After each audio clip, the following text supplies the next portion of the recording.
Hola, mi nombre es Chema Tovar y esto es Todo pasa y todo queda, un espacio dedicado a hablar de migraciones y migrantes, que gracias a la revista Careta llega toda la semana, los días martes. Aunque hoy es domingo, muy temprano en la mañana y estamos grabando desde muy lejos. Estoy contentísimo porque además esta es la primera vez que tengo dos invitados al mismo tiempo y me hace muy feliz. Ellos son María Elisa y Ernesto, que si alguien sabe de migraciones y de migrantes son ellos. María Elisa al Sheikh Strubinger y Ernesto Díaz al Sheikh. Eh, bueno, madre e hijo son casi que el clon el uno del otro, lo habrán notado. María Elisa y Ernesto están en Sabadell, en Cataluña. Ernesto está aprendiendo a hablar catalán, aunque ella había vivido allí. Pero esto es una historia además que a mí me encanta, porque comienza en 1843, cuando un barco zarpa desde Alemania y se establece en la colonia Tovar, a 65 kilómetros de la ciudad de Caracas, más cerca de Los Teques, el lugar donde yo nací y donde nacieron María Elisa también, este, y donde crecimos. Y bueno, María Elisa, con los apellidos se habrán dado cuenta que su mamá es hija es nieta de esta hija, es como cuarta generación tu mamá de colonieros, ¿no? De la colonia Tovar, Sí. Strubinger, y además se casó con un sirio que vino a vivir a Los Teques. Entonces, si alguien sabe de migraciones y migrantes son María Elisa, que además les tocó estar separados durante la pandemia porque Ernesto estaba en Arica y María Elisa estaba en Reus, en Cataluña. Y bueno, ahora están juntos y vamos a hablar de ellos y de esta historia de cómo ha sido tomar esta decisión de irse a vivir tan lejos, ¿no? De casa y de la familia. Hola, ¿cómo están? Bien. Bien, bien, bien, muy bien, muy bien. Aquí ya de tarde y mientras tanto tú allá muy temprano. Muy temprano. Mira, yo siempre pregunto, es la primera vez que no voy a poder preguntar que por qué Perú, ¿no? Sin embargo, es interesante saber por qué salieron de Venezuela, por qué saliste de Venezuela, María Elisa, porque Ernesto es muy joven y tuvo que salir con ustedes porque ustedes son sus papás, pero Ernesto tiene 16 años, pero ¿cómo decide me tengo que ir? ¿Por qué? Bueno, esa es la decisión más difícil que yo he tomado en mi vida, ¿sí? Porque paradójicamente yo siempre quise irme de Venezuela. Sí, desde muy joven siempre me gustó viajar, siempre tenía ideas de viajar, de estudiar en otros países, siempre había una motivación. De hecho lo hiciste, ¿no? Porque Sí, de hecho lo hice muchas veces. de hecho, debo contarlo porque siempre lo tenía, siempre hablo de esto. María Elisa es licenciada en arte de la Universidad Central de Venezuela, pero además yo, como somos amigos desde hace mucho tiempo, yo le cuento, yo digo que ya la criaron como una princesita. María Elisa toca piano, es bailarina, habla muchos idiomas, además es psicoterapeuta corporal, hace psicoterapia corporal, que es su trabajo del que vive, ¿no? Entonces Sí, ella siempre tuvo es que tu mamá te abrió la cabeza bueno, además ella de donde venía también, de hija de inmigrante. sí, sí, total. Y había como bueno, como una idea familiar de que sí éramos venezolanos, éramos de los teques, éramos pequeños, pero por nuestras venas corrían otras latitudes, ¿no? Entonces, siempre yo tuve la inquietud de viajar, de hecho viajé mucho, me gustaba mucho viajar y tuve siempre la idea de estudiar fuera, de vivir un tiempo fuera, etcétera. Y lo hice, y lo hice. Cuando yo me cansé de hacer todo esto, de viajar, de estudiar, de ir para allá, de para acá, y probé estas opciones que yo siempre había querido, regresamos a Venezuela, cuando yo vengo a estudiar finalmente aquí a Cataluña, también estudié en Argentina, bueno, hice varias cosas, pero cuando yo me vengo a estudiar aquí, el máster de danza movimiento terapia en la Autónoma, yo me vengo con mi familia en ese momento, con el que era mi esposo y Ernesto muy pequeño, ¿no? Y vivimos aquí en Sabadell justamente. Y esa etapa de estudio, esa experiencia, fue para mí como un cierre, ¿no? Como decir, bueno, ahora vuelvo a Venezuela y ahora me arraigo en Venezuela, o sea, me quedo en Venezuela. Ya hice todo lo que quería hacer y bueno, nos quedamos en Venezuela. Ya tenía yo mi casa allá, teníamos nuestra casa y bueno, volví a quedarme, a echar raíces ahí, ¿no? Y bueno, empecé a trabajar mucho con la danza movimiento terapia, dirigí una formación en danza movimiento terapia, la primera en Venezuela, la segunda en Latinoamérica. Bueno, se empezó a dar ese proyecto de formación formal, digamos, ¿no? Como terapeutas en danza y movimiento. Y empieza la situación a ponerse muy mal en Venezuela. Mis amigos empiezan a irse, bueno, entre ellos tú. Y el padre de Ernesto también se va y empieza una situación realmente precaria, ¿no? Entonces ahí yo hago un viaje para Europa nuevamente en el año 2018. No tenía para nada pensado venirme para acá, solamente era un viaje, bueno, de exploración y también de trabajo, de estudio. Vine a hacer unos cursos y ahí se abre la posibilidad de venirme. Ya la idea de emigrar estaba más hacia Argentina para estar cerca de Chile, porque el papá de Ernesto estaba en Chile, en Arica, y a mí se me abre la posibilidad de viajar a Argentina, a Aquí Córdoba. al lado, que además Al lado, al lado. Arica, Claro, y porque ya yo había mucho vivido en origen. Argentina. Ujú. Claro, yo tengo familia en Córdoba, tenemos familia en Córdoba, familia paterna, que también migró, sirios que migraron a Argentina a principios del siglo XX, por cierto. Y entonces, bueno, yo empiezo como a pensar en esto y por alguna razón, bueno, cambio de rumbo, ¿no? Se abre la posibilidad de venirme para Cataluña, que ya yo tenía un grupo de colegas, amigos desde hace mucho tiempo, con una relación muy cercana, y Ernesto decide irse con su padre a Chile y yo dije, bueno, Venezuela está como está, es una oportunidad para mí irme también y bueno, decidí venirme para acá, ¿no? En un principio yo le había propuesto a Ernesto que se viniera conmigo para acá, o sea, siempre con él, o sea, nunca, no estaba descartado del plan, nunca ha estado descartado de ningún plan. Es que esas cosas que hace la modernidad en la familia, ¿no? Esa familia moderna donde el hijo tiene poder de decisión. Yo te voy a Sí, interrumpir un poco porque yo quiero preguntarle a Ernesto. Tu primera migración fue muy chiquito, Ernesto. Y después estuviste en Venezuela 7, la mitad de tu vida, tú has estado un poquito en Venezuela y el resto en otros lugares. Además, tiene, por el lado paterno, son chilenos con una abuela italiana, abuela de origen alemán con un abuelo sirio. Y, ¿de dónde sientes? Y ahora vives en Cataluña. ¿De dónde eres tú? ¿Tú sabes de dónde eres? Bueno, yo me considero venezolano hasta el día de hoy porque yo viví en Venezuela, o sea, quitando el periodo de tiempo que yo viví acá en España, hasta los 11 12 años. Y bueno, esa es gran parte de mi vida, toda mi infancia la viví allá y bueno, todas las costumbres, mi forma de hablar y mi familia es de allá. Se podría decir que yo también soy mitad chileno por mis abuelos, que también siempre me crié con la cultura de parte de Chile, debido a que ellos tuvieron que emigrar y aún así se quedaron bastante impregnados de su cultura. Pero yo soy totalmente venezolano. Qué bonito, a mí se me llena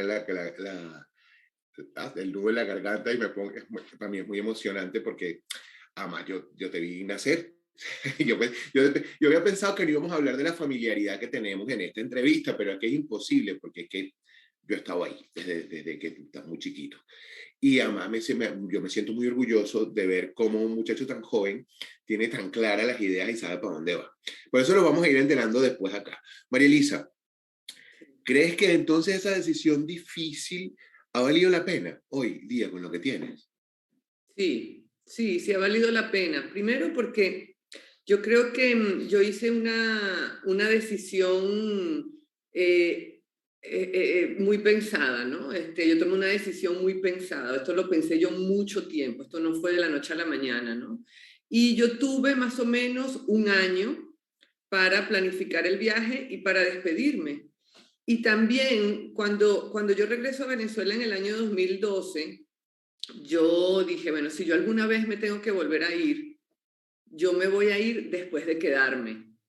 O sea, yo me voy a ir porque no huyo, porque no quiero salir corriendo. Si yo alguna vez tengo que salir de Venezuela, yo tengo que hacerlo sabiendo que me quedé en Venezuela. O sea, que ese es mi lugar de pertenencia, que es el lugar donde yo decidí estar, que yo no estoy huyendo de ningún lugar, que yo estoy tomando una decisión también empujada un poco por las circunstancias, pero que finalmente es una decisión, no es Claro. una huida, ¿no?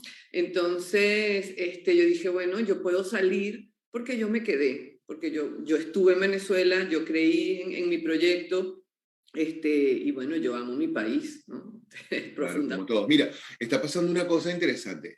Hay muchos venezolanos que vivían en Perú desde hace mucho tiempo.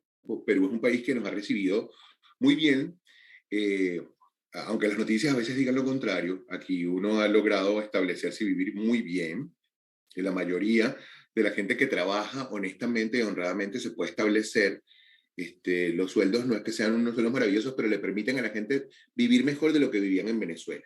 Además, el Estado nos ha otorgado un montón de beneficios, sobre todo para vivir en legalidad. O sea, yo estoy legal, yo tengo un carnet de extranjería, yo tengo un contrato de trabajo, yo puedo acceder a un contrato de trabajo.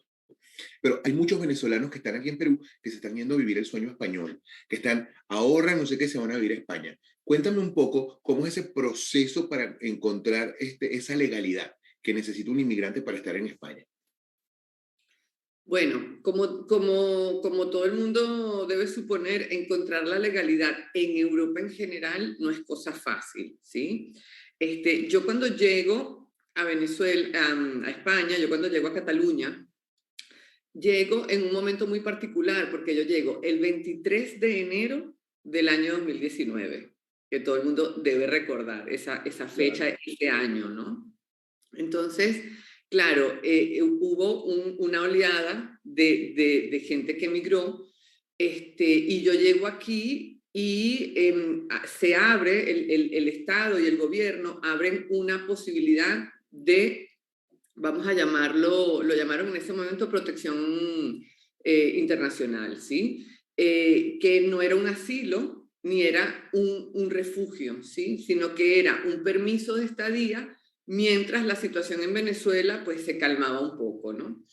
Claro, cuando uno entraba en este régimen, uno entraba legalmente y podías trabajar y podías hacer todo, bueno, una vida normal, cosa que no ocurre todo el tiempo, ¿sí? Con lo cual, este proceso al cerrarse, bueno, volvió vamos a decir, a instalarse nuevamente la anterior manera de poder legalizarse, ¿no? Que es a través de, por ejemplo, teniendo una nacionalidad española, bueno, teniendo una pareja española o tratando de, bueno, de venirse ilegalmente, Sí, es siguiendo el lo que está proceso haciendo que mucha se sigue. gente. Mira, Ernesto, sé que ha sido un reto para ti grande aprender catalán, pero quiero que nos cuentes un poco, porque es bien importante, es que mucha gente no se imagina. ¿Cómo vive un venezolano, chileno, italiano, sirio la vida en el colegio? ¿Cómo te integras a esa comunidad? ¿Cómo te ha recibido a ti el colegio en Sabadell?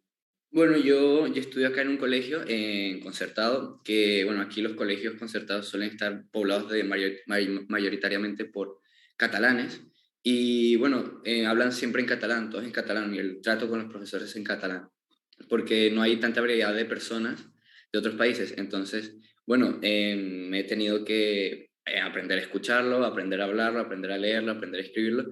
Y bueno, o sea, progresivamente he ido aprendiendo hasta que ya puedo hablarlo tranquilamente. Y la gente también, cuando te ve con ganas de aprender, te ayuda y te explica y te habla más lento o te enseña palabras. O sea, la gente acá generalmente te recibe si te ve con ganas y con buena disposición para aprender su idioma, porque es algo muy veloso para ellos, o sea, mantener el idioma. Te lo enseñan y te intentan rodear de su forma de hablar y su forma de ser, generalmente, siempre. Sí. Ok, me gusta mucho eso. Y María Elisa, tú has logrado crearte un círculo de amigos, yo sé que tú trabajas mucho, eres una mujer que trabaja mucho en tu universidad, estás dando clases en la universidad. ¿Cómo estás manejando tu vida social? Bueno, mi vida social se reparte entre el trabajo, que es un trabajo con mucha relación social, porque soy psicoterapeuta, ¿no? Y bueno, y mis amigos aquí en Cataluña y en el mundo, porque yo realmente creo que también con este tema, bueno, un poco después de la pandemia también, ¿no? Pero con este tema de las redes sociales, estos medios que han surgido, por ejemplo, esto, ¿no? El Zoom, uno ya tiene una relación social expandida, digamos, fuera de lo que es el círculo local, ¿no? Yo puedo Claro. hablar contigo, puedo hablar con mis amigos en México, bueno, hay muchos amigos que están fuera en distintos países, ¿no? Entonces yo creo que yo tengo una relación social expandida, virtual. Claro, esto no era una pregunta trampa, esta era una pregunta para contarle, para aprovechar de contarle a la gente que estos relojes que están aquí atrás, que además se han convertido en el símbolo de todo pasa y todo queda, estos relojes surgen porque María Elisa y yo tenemos, a su hora de almuerzo es mi hora de desayuno, y entonces a mis 6:30 de la mañana, como hoy, este es el momento en que nosotros nos conectamos para hablar porque es su hora de almuerzo. Entonces, para yo no estar equivocado, ya que además Chile hay distintos países, pero creo que este es el tuyo, Marielisa. Ese reloj que uno sabe, ok, esta es la hora, y hay que estar cambiando en invierno y en verano y las estaciones. Sí, así es, así es. Sí. Pero aquí, bueno, yo tengo un grupo de colegas, de amigos catalanes, muy grande que cultivé desde que estudié aquí, o sea, una relación que continuó con los años, aún estando en Venezuela.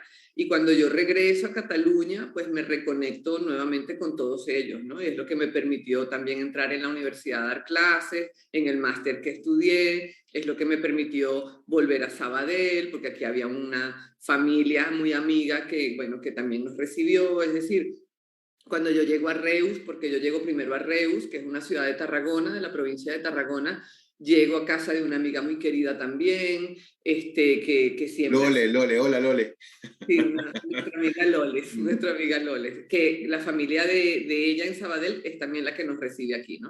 O sea, nos recibe, quiero decir, que nos da acogida, que nos cuidan, que nos acompañan, que están siempre pendientes de nosotros, ¿no? Eso es lo que yo Y llamo el andamio emocional ese que todos necesitamos está hacer, ¿no? andamio emocional. Entonces, ese andamio emocional que está constituido por esta familia, por esta amiga, pero también por otros vínculos, digamos, es lo que nos permitió a nosotros establecernos aquí. O sea, nosotros no nos sentimos aislados, No. ni apartados, ni segregados, ni nada que se le parezca, ¿no? Más bien muy... Ernesto, el tiempo es muy corto y a mí, como yo podría hablar muchísimo con ustedes, pero necesito ya buscar estas ideas que nos permitan cerrar esta entrevista y que dejen un mensaje.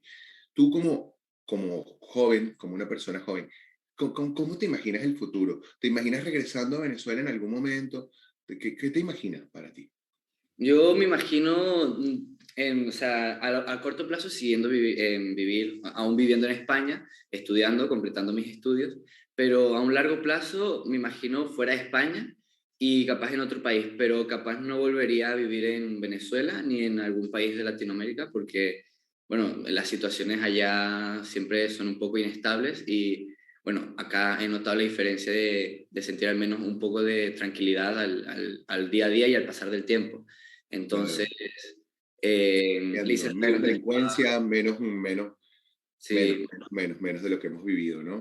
menos. Y bueno, ir conociendo parte de Europa, vivir, porque a mí soy una persona que le gusta viajar y conocer lugares, y también los idiomas, entonces, Dicen que sí, hijo de gato caza ratón. de tal palo tal astilla. entonces, Mira, claro, y tú, Sí. María Elisa, ¿cómo te imaginas el futuro? Bueno, el futuro para mí es diferente, digamos, ¿no? Porque yo tengo una relación con Venezuela muy cercana y bueno, toda mi vida, ¿no? Toda mi vida, ¿no? No así el caso de Ernesto, ¿no? Que además a Ernesto le tocó vivir durante su infancia momentos muy duros de Venezuela, ¿no? Esto yo creo que también influye en su percepción y en su relación con el país, ¿no? Mi relación es distinta, por supuesto, y yo, digamos que en el futuro cercano me veo aquí, ¿sí? Me veo tranquilamente aquí porque creo que he ido sembrando mi jardín aquí, ¿no? Y he ido cosechando cosas aquí, ¿no? Pero el futuro lejano, pues no lo descarto. O sea, uno siempre quiere volver a En sentir esa lo mismo. casa comunal donde vamos a vivir 7 o 10 amigos para cuidarnos, ¿no? Exacto, por allá en el Jarillo, por allá en la No, bueno, colonia. yo tampoco sé dónde voy a estar. Ha Sí. sido fantástico para mí poder conversar con ustedes y contarle al público de la revista Careta, que nos ve cada semana, una historia distinta, ¿no? Que es una historia, eh, porque mucha gente asocia migración con dolor, angustia y con un montón de cosas que sí pasan, pero también Sí. hay este otro lado de la migración consciente y responsable, de personas que buscan estar dentro del marco de lo legal, de personas que buscan integrarse a la comunidad, de buscar y hacer una cosa. Y yo quiero hacer público un regalo que me hizo María Elisa a mí hace algún tiempo y que me ha funcionado mucho. María Elisa me dijo, en Perú hay gente como tú. Y gracias a ese mensaje, yo he ido encontrando todos los días a gente de la que me voy enamorando. En estos momentos de mi vida yo puedo decir que me he hecho de un andamio emocional grandioso que me permite echar de menos, porque los echo mucho de menos a mis amigos y a mi familia, pero me siento que hay algo que me sostiene. Ujú. Eh, Muchísimas gracias por estos minutos con nosotros y bueno, gracias a la revista Careta. Esto tengo que decirlo, aunque siempre me negué, pero ahora me toca hacerlo porque lengua que habla, cuerpo que paga. Denle like, activen la campanita y compartan esta entrevista para que mucha más gente pueda verlo y podamos seguir manteniendo este espacio que se mantiene gracias a ese dedito arriba y a esa campanita que ustedes activan. Muchísimas gracias y espero que la vida nos junte muy pronto aquí en Perú, ojalá, ¿por qué no? Gracias, Gracias. Es un claro viaje que que tenemos sí. pendiente. Ya iremos, claro que sí. Gracias a ti, mi Muchísimas Gracias. amor. gracias. Un besote. Besos.